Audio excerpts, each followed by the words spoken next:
Breaking news. Donald Trump has just issued his most brutal warning yet to Britain's Prime Minister. What followed has sent shockwaves across 2 continents. The King of England has broken 70 years of royal silence. American tech giants are pulling billions out of London, and British veterans are taking to the streets in protest. This is no longer just politics. This is a government collapsing in real time. If you want to stay ahead of global stories reshaping our world, make sure you subscribe right now, because what you're about to hear will completely change the way you think about international politics. It all began just 3 days ago, when Donald Trump went nuclear on British Prime Minister Keir Starmer. His message was blunt and unmistakable. Stop policing American free speech, or face the economic consequences. But Trump wasn't only talking about censorship.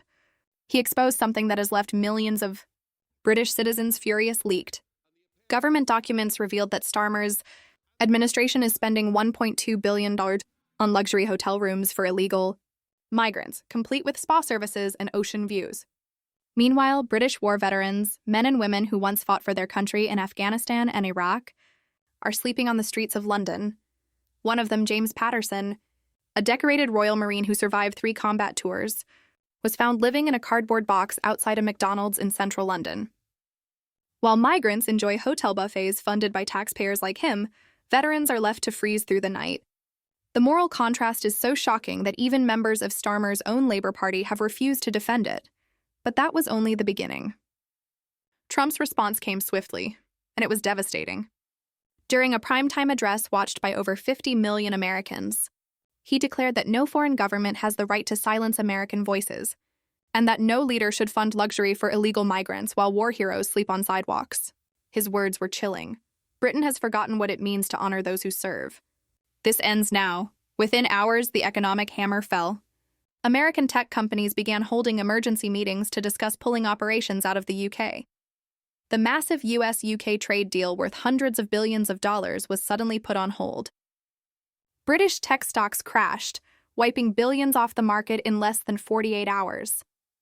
But then came the moment that no one saw coming. King Charles III broke decades of royal neutrality with a statement that left Britain's political class in shock. Speaking at a veterans' charity gala, the king gave what analysts are calling the most politically charged speech of his reign. He said with unmistakable emphasis, "Those who have served this nation with honor and courage deserve our care, before all others." The words "before all others" were not accidental. They were a direct and devastating rebuke of Starmer's migrant hotel policy, delivered with the full weight of royal authority. For the first time in modern history, a British monarch appeared to publicly side with a foreign president against his own prime minister. Palace insiders revealed that King Charles has even been quietly using his personal fortune to fund emergency shelters for homeless veterans, literally stepping in where his own government failed. The optics are devastating. A monarch personally funding care for war heroes, while his prime minister spends billions housing migrants in luxury hotels. It's a moral contrast so brutal that no amount of political spin can disguise it. Social media has exploded with outrage. The hashtag #VeteransFirst has been trending globally for 6 straight days. More than 2.3 million posts and 45 million engagements across all major platforms. Viral. Videos are flooding timelines like powerful split-screen clips showing illegal migrants enjoying luxury hotel buffets on one side, and British war veterans sleeping in freezing doorways on the other. These aren't random posts.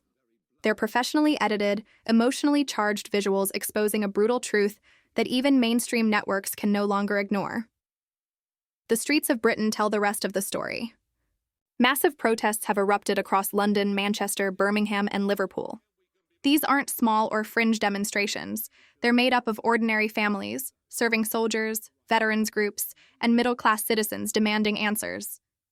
Their unified chant now echoes across Parliament Square. Homes for heroes, not hotels for migrants.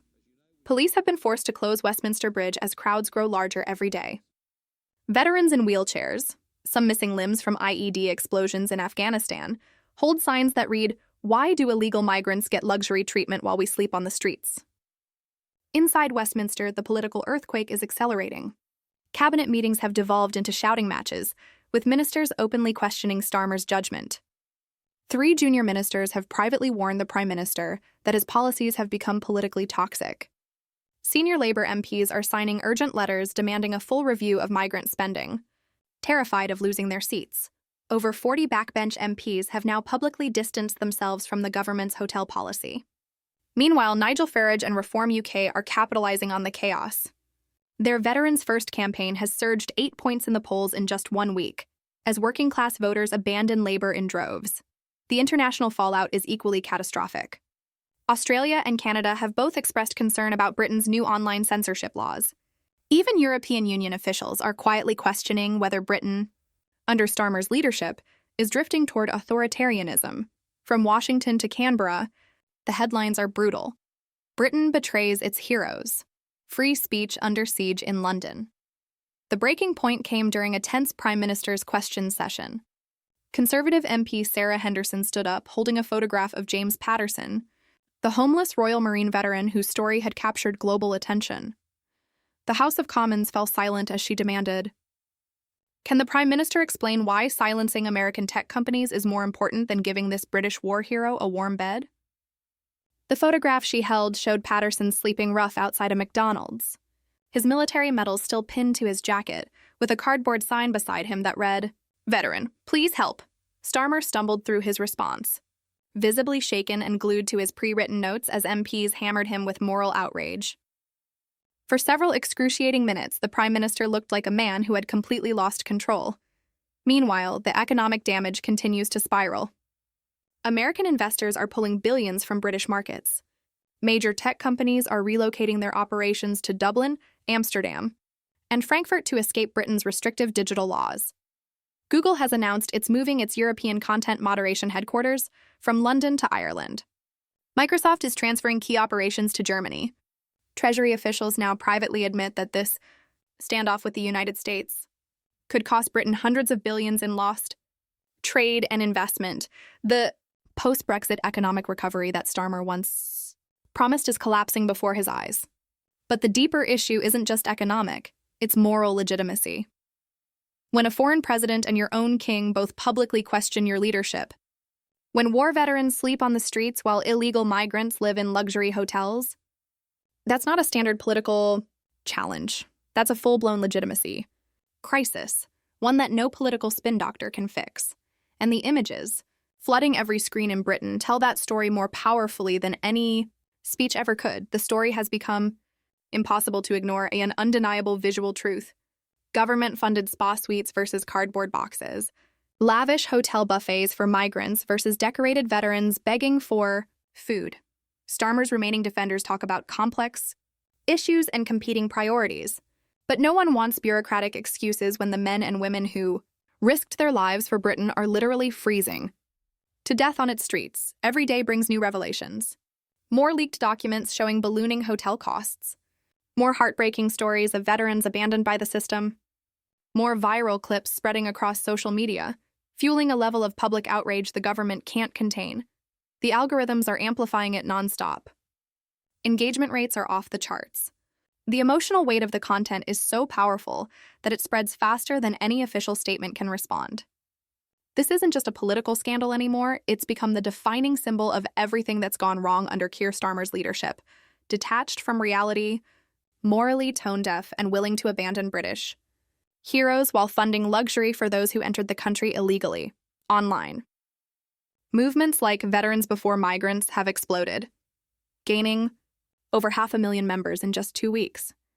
They're organizing nationwide boycotts, raising funds for homeless veterans, and flooding social media with powerful messages that reach millions every single day. Inside 10 Downing Street, sources describe the atmosphere as one of panic and despair. Ministers who once stood loyally beside Starmer are now quietly plotting their exit strategies. Senior Labour Party officials are privately questioning whether Starmer can even survive until the next election, with some suggesting he stepped down for the good of the party. The question is no longer if he can survive this scandal, but for how long. Political analysts agree, Starmer's leadership is effectively finished. The only uncertainty now is whether his government can last another month without completely collapsing. Britain is witnessing a prime minister self-destruct in real time. This moment will be studied for decades as a textbook case of moral failure in leadership. The political earthquake shaking Westminster has only just begun. and its aftershocks will reshape British politics for years to come. At the center of it all stands a man who looks increasingly isolated, increasingly desperate, and increasingly finished. Trump's warning, it turns out, wasn't just about free speech or trade deals. It was about moral clarity, about leadership rooted in principle. And on that measure, Keir Starmer has failed so completely that even his own king has sided with a foreign president against him. That's not just political defeat. That's historical humiliation, the kind that defines a legacy forever. So what do you think? Has Starmer crossed a line that British voters will never forgive? Is this the end of his political career? Drop your thoughts in the comments below. We read every single one, and if this story shocked you as much as it shocked us, make sure to share it so more people can see what's really happening in British politics right now, because the mainstream media won't tell you the full truth. But we will.